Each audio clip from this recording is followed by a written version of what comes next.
சந்தோஷம் சந்தோஷம் வாழ்க்கையின் பாதி பலம்.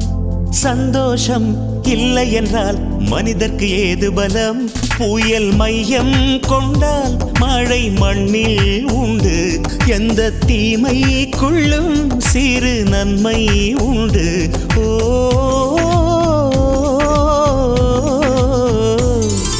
சந்தோஷம் சந்தோஷம் வாழ்க்கையின் பாதி பலம். சந்தோஷம் இல்லை என்றால் மனிதர்க்கு ஏது பலம்? புயல் மையம் கொண்டால் மழை மண்ணில் உண்டு. எந்த தீமைக்குள்ளும் சிறு நன்மை உண்டு. ஓ